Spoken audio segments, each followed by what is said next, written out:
Welcome back to another technical deep dive here in the debug zone. Today we're tackling a big question and breaking it down with insights from other users. Hopefully this clears up some misconceptions and helps you get the answer you need. So buckle up, stay a little curious, and let's jump right in.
And that's a wrap.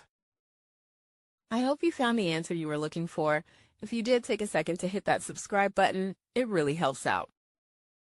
And let me know in the comments which solution worked best for you.